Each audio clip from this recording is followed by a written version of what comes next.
დღეს ნიუ ჰოსპიტალსის რუბრიკაში ბრაქიოცეფალური არტერიების სტენოზზე ვისაუბრებთ. საძილე არტერიების სტენოზი იმ სისხლძარღვთა სანათურების შევიწროება, რომლებიც პასუხისმგებელი არიან თავის ტვინის სისხლმომარაგებაზე. პათოლოგია საშიშია იმით, რომ დიდი ხნის მანძილზე შესაძლოა არ გამოვლინდეს, თუმცა შასის გართულებებს მოიცავს. თემაზე სასაუბრად შემოგვიერთდა ნეიროქირურგი ნეიროინტერვენციონალისტი მედიცინის დოქტორი ქეთევან მიქელაძე. მოგესალმებით ქეთევან. მადლობა რომ ხართ ჩვენი სტუმარი. ნაწილობრივ მე შევეხე, მაგრამ თქვენგან მოვისმენთ რას გულისხმობს და რა არის ბრაქიოცეფალური არტერიების სტენოზი. ჯერო განვარტოთ იოლად ეს არტერიები არის მაგისტრალური არტერიები, რომელიც ანხორციელებს სისხლის მიწოდებას ზედა კიდურებთან, ანუ ხელებთან, კისრის არტერიები და რომელიც რომ როცა იქნება პრობლემა კონკრეტულად მაგისტრალურ არტერიებზე, ეს არის შევიწროვება და ირღვევა სისხლის მიწოდება ამ ზემოთ აღნიშნულ ორგანოებთან. ესე იგი, მთავარი მიზეზი ამ მთელი მდგომარეობის, რა თქმა უნდა, ესეთი არაპოპულარული და ყველაზე შესაძლებელი არის ცხოვრების წესი, კვება, რომელიც ჩვენთან ერთობ სპეციფიურია და ასევე იწვევს ძალიან ბევრ პრობლემებს. და რა თქმა უნდა, ეხლა ჩვენ გვაქვს საშუალება, ასე ვთქვათ, თანამედროვე მკურნალობების, ხო, ეს არის ისემიური ინსულტის მკურნალობები, ენდოვასკულარული, ბევრი ჩარევები, მაგრამ ჩვენ პაციენტების გარეშე ვერ მივახცევთ კარგ რეზულტატს, ეს არის გუნდური სამუშაო და რა თქმა უნდა, ეს ყველაფერი შეიძლება პროფილაქტიკურად, პრევენტიულად მოხდეს და არა უკვე მოხდეს. და მერე დავიწყოთ ამაზე ყველაფერზე ზრუნვა. გარდა კვებისა, გარდა ცხოვრების წესის, არ ვიცი, ასაქსქეს, რას აქვს მნიშვნელობა და რის მიმართ უნდა ვიყოთ განსაკუთრებით ყურადღებით. თუ არსებობს, თქვათ, რისკ ჯგუფები, ვინც კიდევ უფრო მეტად უნდა იყოს ამ. კი, რა თქმა უნდა. ამ კვების ნაწილზე მინდა გთხოვოთ უფრო მეტი კონკრეტიკა, რა ტიპის კვება არის ის რაც პირდაპირ კავშირშია რომ აი ამ საძილე არტერიებში რაღაც ეს პრობლემა წარმოიქმნას. პასუხი კვებასთან დაკავშირებით მე მგონი სამწუხაროდ მთელი ქართული სამზარეულო წარმოადგენს ამ რისკ ფაქტორს და ჩვენთვის კარგია რომ ჩვენ ეს ვიცით და უკვე ამას ვითვალისწინებთ იმისთვის რომ თქვა აი ეს გაიდლაინები თუ რაღაცა საკმაოდ უფროსი ასაკის ჩვენ გავაკეთოთ ეს სკრინინგი უფრო ახალგაზრდა ასაკში. პრინციპში გაიდლაინების მიხედვით არის 55 წელს გადაცილებული ადამიანები, რომლებსაც ერთი ან ორი რისკ ფაქტორი აქვს სიზარღვოვანი დაავადებების. რისკ ფაქტორში ასე მინდა გავიმეორო შედის ყოველდღიური ცხოვრების წესი, რა თქმა უნდა, ეს არის სპორტით არ დაკავებულობა, პასიური ცხოვრების წესი, თამბაქოს მოწევა. აი, პრინციპში რაც ყველაზე უფრო ხშირად ჩვენ რაც ყველაფრის პრობლემის თავი და თავი მაინც ეს ხდება ხოლმე და სამწუხაროდ ამ მიმართულებით მაინც ვერ შევიცვალეს ჩვენი დამოკიდებულება, მაგრამ მაინც რა შეიძლება იყოს პირველი ნიშანი, პირველი სიგნალი. ვიცით და მეც ვახსენე რომ ეს პრობლემა ისეთია რომ შემოგეპარება ესე ნიშნების გარეშე და როცა მიაქცევ ამას ყურადღებას მე უკვე გვიანი იქნება, მაგრამ მაინც თუ არის ის უმნიშვნელო რამ, რაც ვთქვათ, არ უნდა გამოგვეპაროს და რის მიმართ განსაკუთრებით ყურადღებით უნდა ვიყო. გაჩნია რომელი არტერია გვაქვს დაზიანებული ამ პრობლემა არის, თუ ეს ეხება ზედა კიდურების არტერია, შეიძლება ესეთი უცნაური ცნობელობის დაქვეითება იყოს ათხელში ან გაციება და ყველაზე უფრო ყურადღების მისაქცევი არის წნევის სხვაობა იქნება ხელებზე გაზომვის დროს, მარჯვენა და მარცხენა. თუ ეს შეეხება საძილე არტერიების დეფორმაციას ან სტენოზს, ეს შეიძლება იყოს თაბრუსხვევები, თავის ტკივილები, ეს ასევე შეიძლება იყოს კიდურის, ხელის, ფეხის დაბუჟება, ეს შეიძლება იყოს საერთოდ ასიმპტომური, ანუ არაფრით არ ვლინდებოდეს. და ამ სიმპტომები არ იყოს ყურადღების მისაქცევი, ხო? შეიძლება იგივე თავის ტკივილი და რაც ჩამოთვალეთ, ულებელ ხო და ჩათვალო რა რაღაც დროებით. და აქედან გამომდინარე ჩვენ ვიფიქრეთ, რომ ყველაზე უფრო მნიშვნელოვანი აქ პრევენცია არის და ვთქვათ ისე გავიმეორებ, ასაკი 55 წელს გადაცილებული და ერთი ან ორი ფაქტორი თუ არის სიზარღვოვანი და რა თქმა უნდა ეხა ქირურგი არის ბოლო ეტაპი რაღაც საკითხების მოგვარების, ხო? ბევრად უფრო ადვილია ეს კონსერვატიული თერაპია და ეს ალბათ ჩვენი პასუხისმგებლობა არის სამედიცინო მუშაკებისაც, რომ არასათანადო ინფორმაციას ვაწვდით მოსახლეობას, ასე ვთქვათ, იმიტომ რომ ძალიან ხშირად არის თვითნებითი წამლების დანიშვნა, ვთქვათ, მე მოხსნა, მე რაღაცა თვით კორეგირება ამ რაღაცების, რასაც საკმაოდ ცუდი რეზულტატები. რატომ მოდი ესეც ავხსნათ, ქეთევან, რატომ მივყავართ ამას ცუდ შედეგებამდე, იმიტომ რომ ამაზე ალბათ ყველაზე მეტი უნდა ვისაუბროთ, იმიტომ რომ სამწუხაროდ ხო, ეს მაინც არის ჩვენს პრაქტიკაში.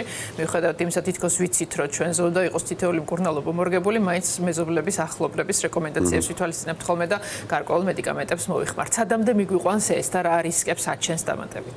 აი ყველაზე უფრო იოლი მაგალითი მაგალითი არის ლიპიდური ნივთიერებათა ცვლის დარღვევა ამ პანელის ხოლესტერინის, რაც ყველაზე უფრო ცნობილი ფაქტორია და მაგ დროს ინიშნება პრეპარატები, თქვათ სტატინის ჯგუფის, რომელსაც თქო და ნიშნავს ექიმი. და მე ხდება ეს თვითნებურად, თქვათ, ვიღაცამ თქვა, რომ აღარ არის საჭირო ამის დალევა და ეს ხდება ის, რომ ამ წამლების ესე არ შეიძლება დანებება თავის, იმიტომ რომ მე ხდება უარესი. აქედან გამომდინარე, აი წნევის კონტროლი ვთქვათ, ყველა ეს წამლები ძალიან მისაწვდომი არის ეხა და თავარი ამ შემთხვევაში არის ორგანიზაცია და მუდმივი რაღაცა წამლების მიღება. ანუ ასე წოდებული ქართულად რო თავად იქნება საუკეთესო მედიკამენტოზური თერაპია ინსულტის პროფილაქტიკის შეადგენს არტერიალური წნევის კონტროლს, ეს შეადგენს სტატინების მიღებას, ons რა თქმა უნდა ეს ექიმი ნიშნავს, ეს არ არის ისე ჩვენ მივედით აფთიაქში და ჩვენ ფარმაცევტი გვთავაზობს ანტიბიოტიკს ვირუსულ ინფექციაზე, რომელიც არ მუშაობს, ხო? ანუ ეს ამ ყველაფერს მოაქვს ძალიან ცუდი შედეგები. და მე ვფიქრობ, რომ ჩვენი სამედიცინო მხრიდან მაღალფარდოვან ქირურგიაზე კი არ უნდა ვილაპარაკოთ, მივაწოდოთ კონკრეტულად რაღაცა თემატური საკითხები, რომ ეს იყოს ინფორმაცია იყოს სრულად მიწოდებული. კეთება, ასაკის დაწევა და სტატისტიკის გაზრდა მხოლოდ საქართველოს პრობლემა ალბათ არ არის, ხო, ამ მიმართულებაში. მსოფლიო მასშტაბით რა გამოცდილება ამ კუთხით და რა მდგომარეობაა? ხალხი ყველგან არის იგივე. დიდი მნიშვნელობა ამას არ აქვს და ქცევითი საკითხები იგივე. უბრალოდ ჩვენი საზოგადოება ცოტა უნდა მეტად მოემზადოს თავის ზრუნვაზე, მე ვიტყოდი ეს. გარკვეულ ქვეყნებში არის სხვადასხვანაირი სტატისტიკა და ჩვენ ვაკეთებთ ადაპტაციას იმ რეალობაში, სადაც ვართ. ანუ აღებული ამერიკის გაიდლაინი თბილისში, საქართველოში არ იმუშავებს, ეგრე არ ხდება. ანუ მენტალიტეტიც სხვა არის და გაიკონტროლო თავი, იცოდეს წელიწადში ერთხელ მაინც რომ იმოწმებდე, ეგეთი სტატისტიკა რო არსებობდეს ქართული, მაშინ ამერიკის გაიდლაინი მოგვეხმარებოდა. ამიტომ ჩვენ უნდა მოვახდინოთ ადაპტაცია ამ გაიდლაინების, ისე როგორც ჩვენთვის იქნება ოპტიმალური. და რას მოიცავს ეს პრევენცია, ხო? ანუ რა ასაკიდან, რის მიმართ და როგორ უნდა ვიყოთ ყურადღებით და რა მეთოდები არსებობს იმისთვის, რომ მეტნაკლებად ვიცოდეთ ამ პრობლემის მიმართ, რამდენად მდგრადია ჩვენი ორგანიზმი. და ასევე გითხავთ, აი ამ პრობლემით, ოღონდ საწყის ეტაპზე მოსული პაციენტი და ამ პრობლემით, ოღონდ უკვე რთულ ეტაპზე თქვენთან მოსული პაციენტი. ანუ ამას რამ მნიშვნელობა აქვს, როგორ შედეგის კუთხით, ანუ ესეც გითხარით. ესე იგი ხდება ესე, რომ პირველადად ნეიროქირურგები არ ნახულობენ პაციენტებს თაბრუცხვევით. ანუ პირველადი პრინციპში ეს პაციენტები არიან თერაპევტული ჯგუფის პაციენტები, რომელსაც ნახულობს თერაპევტი.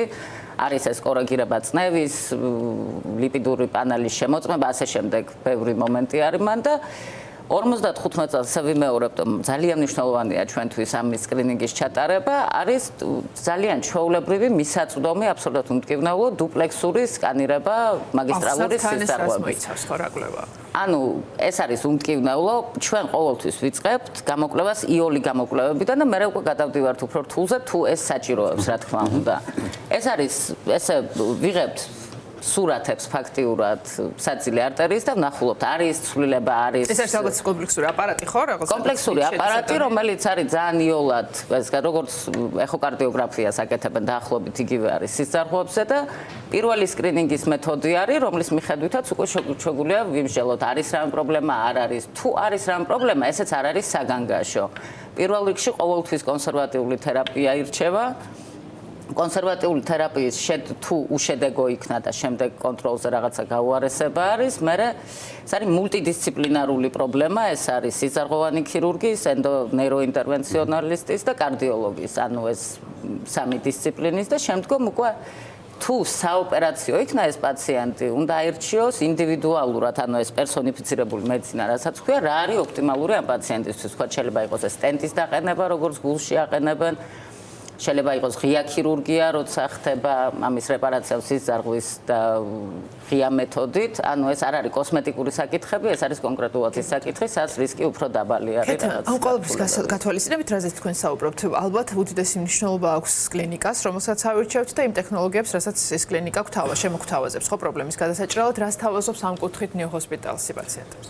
ნიუ ჰოსპიტალსი თავაზობს მულტიდისციპლინარულ ჯგუფს, ასე ვთქვათ, რომელიც დაკავებულია დიდი ხანი ამ პრობლემით. ეს არის სისხლძარღვოვანი ჯგუფი, ექიმია გიგი ბრეგაძე, რომელიც დაკავებულია ღია ქირურგიით ამ სისხლძარღვების რეპარაციით, როცა საჭირო არის ნეიროინტერვენციონალისტი, ანუ მე რომელიც ვაკეთებ, ვთქვათ, ფემორალური არტერიიდან ფეხიდან ამ სტენტირებას და ანუ მზად ვართ იმისთვის რომ სრული დახმარება აღმოუჩინოთ პაციენტებს. რა არის ხოლმე მთავარი უკვე ქირურგიული ჩარევის შემდეგ? ჩვენ ვისაუბრეთ რომ კარგი აქამდე არ მივიდეთ, მაგრამ თუ აქამდე მივედით, ქირურგიული ჩარევა დაგჭირდა. ამის შემდეგ როგორი არის პაციენტის ცხოვრება და რა არის მთავარი რაც მან უნდა გაითვალისწინოს? გააჩნია რა მეთოდით გაკეთდა ოპერაცია, მაგრამ ეს ოპერაციაც არ არის გადამწყვეტი, ხო, ისე მივდივართ იმ სიტუაციამდე, რომ თუ ცხოვრების ჩვენი პასუხისგებლობა წინ მოდის. პასუხისგებლობა ძალიან დიდია, ეს არის მედიკამენტების მიღება, წნევის კონტროლი, ლიპიდური პანელის კონტროლი და ასე შემდეგ. ანუ ეს ქირურგია არ წყვეტს ყველა პრობლემებს. და როგორც ვიძახი, ისემიური ინსულტის კი არის ძალიან კარგი მკურნალობა, ეს რეზულტატები არ არის კარგი, იმიტომ რომ რაც დიდი ხანი საერთოდ არ მუშაობდა, ეს არ ხდება ესე, რომ ერთ წუთში ეს ყველაფერი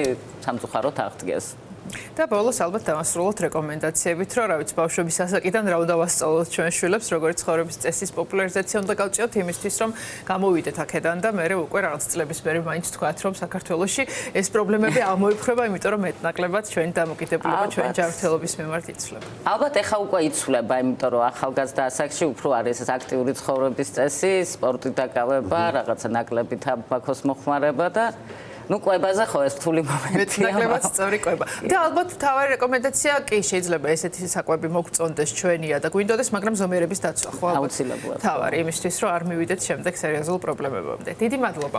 სტუმრობისთვის, დეტალების გაზიარებისთვის. არ არის პოპულარული ეს თემა და კარგია რომ ამაზე საუბარს ვახერხებთ იმისთვის რომ ვიცოდეთ ამ პრობლემის შესახებ და ვიცოდეთ ის გზები, როცა რაღაც ნიშნები გაჩნდება, სად როგორ უშუალოდ საკუთარ ჯანმრთელობას.